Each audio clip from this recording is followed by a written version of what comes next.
بسم اللہ الرحمن الرحیم والصلاة والسلام علی سیدنا و مولانا محمد وعلی آلہ وصحبہ اجمعین، اما بعد۔ شعبان کا مہینہ چل رہا ہے اور رمضان کی آمد ہے۔ اللہ کے محبوب صلی اللہ تعالی علیہ وسلم رجب جو پچھلا مہینہ گزرا ہے اسی سے ہی رمضان کے لیے ذہن سازی شروع فرما دیتے تھے اور یہ دعا مانگتے تھے، اللہم بارک لنا فی رجب و شعبان وبلغنا رمضان، اور ایک روایت میں بارک لنا فی رمضان بھی ہے کہ اللہ ہمارے رجب اور شعبان میں برکت عطا فرما اور ہمیں رمضان کا مہینہ نصیب فرما اور ہمارے لیے اس کو بابرکت فرما۔ اور شعبان میں آپ کثرت سے روزے رکھتے تھے اور اس میں 15 شعبان کے بارے میں اس کے فضائل موجود ہیں احادیث پاک میں، اور فیہا یفرق کل امر حکیم امرا من عندنا انا کنا مرسلین، سورہ دخان کی یہ آیت ہے شروع کی، حامیم الکتاب المبین انا انزلناہ فی لیلۃ مبارکۃ۔ تو بعض مفسرین اس سے 15 شعبان لیتے ہیں اور کچھ لیلۃ القدر لیتے ہیں۔ تو 15 شعبان کے روزے کا اہتمام یہ ہر دور میں اللہ کے نیک بندے اس کا اہتمام فرماتے رہے، اور حدیث پاک میں بھی اس کی فضیلت آتی ہے کہ اس رات حدیث صحیح ہے، ان اللہ یطلع علی اہل الدنیا، اللہ تبارک و تعالی ساری دنیا کے انسانوں پر اس رات میں اپنی نظر کرم فرماتے ہیں اور ان کی بخشش کے فیصلے فرماتے ہیں، سوائے 2 شخصوں کے، الا المشرک والمشاہن۔ ایک جو شرک کرنے والا ہو، یعنی غیر مسلم ہے، مشرک ہے، جو ایمان سے محروم ہے، اور دوسرا مشاہن۔ مشاہن کون ہے؟ کینہ رکھنے والا۔ ایک دل کی کیفیت ہے بغض، اور اس سے شدید ہے کینہ۔ بغض ہوتا ہے کہ مجھے کسی سے نفرت ہو گئی، اس کیفیت کا نام بغض ہے، اور کینہ اس سے شدید ہے کہ نفرت بھی ہے اور اس سے نقصان پہنچانے کا پکا ارادہ بھی ہے۔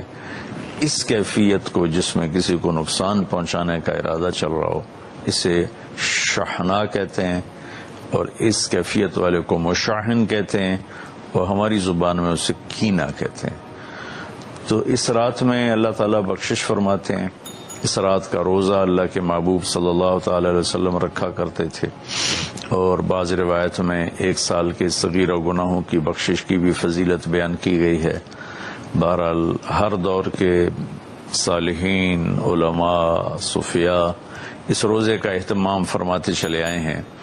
اس رات کا اگر کچھ قیام ہو جائے اور روزہ رکھا جائے تو ہمارے اعمال میں ایک اچھے عمل کا اضافہ ہے اور ہماری نیکیوں میں اضافہ ہے، اور اس کے لیے اپنے آپ کو اگر کسی سے نفرت ہے تو پاک کیا جائے، بغض ہے تو اسے دور کیا جائے، کسی کے ساتھ ایسی دشمنی پیدا ہو گئی ہے کہ شیطان ہمیں وہاں تک پہنچا چکا ہے کہ ہم اس کو نقصان پہنچانا چاہتے ہیں، اس سے بھی اپنے آپ کو بچا لیا جائے کہ ایک دن فیصلہ اللہ تعالیٰ نے کرنا ہے۔ اس دن حقوق العباد کی عدالت بہت سخت ہوگی۔ حقوق اللہ کی عدالت میں وہ سختی نہیں ہوگی جو حقوق العباد کی عدالت میں شدت اور سختی ہوگی، لہذا کسی پر ظلم کر کے نہ مریں، کسی کا حق لے کر نہ مریں۔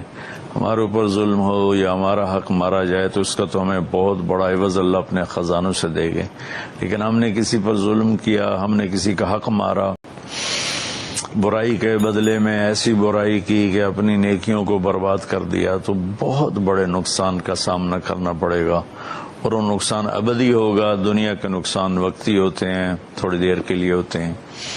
تو اس رات کے لیے کچھ جاگنے کا بھی اہتمام ہو جائے، روزہ بھی رکھ لیا جائے، اگر رمضان آ رہا ہے اس کے لیے دعا مانگی جائے، اللہ تعالی ہمارے رمضان میں برکت عطا فرمائے اور ہمیں اس کے استقبال کی اللہ تعالی ہمیں توفیق نصیب فرمائے۔ اپنے دل کو صاف رکھنا میرے نبی کی بہت بڑی سنت ہے. آپ نے حضرت انس سے فرمایا بیٹا اپنے دل کو سب سے صاف رکھا کر. ان قدرت ان تصبح وتمسی وليس في قلبك غش لأحد.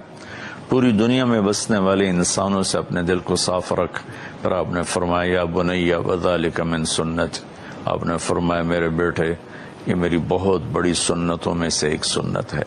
ومن احب سنتی فقد احبنی ومن احبنی کان معی فی الجنہ. جو میری اس سنت سے پیار کرے گا مجھ سے پیار کرے گا، اور جو مجھ سے پیار کرے گا وہ جنت میں میرا ساتھی ہوگا. تو ہم اپنے دل کو سب سے صاف کریں، ساری دنیا کے انسانوں سے اپنے دل کو صاف رکھیں، تو اللہ تعالی ہمارے ساتھ بہت آسانی اور نرمی کا معاملہ فرمائیں گے اور بہت ہی سہولت کا معاملہ ہو جائے گا. اللہ کو پسند ہے اس دل کو صاف رکھنا، لوگوں کے حسد سے، بغض سے، نفرت سے، کینہ سے، عداوت سے، حقارت سے.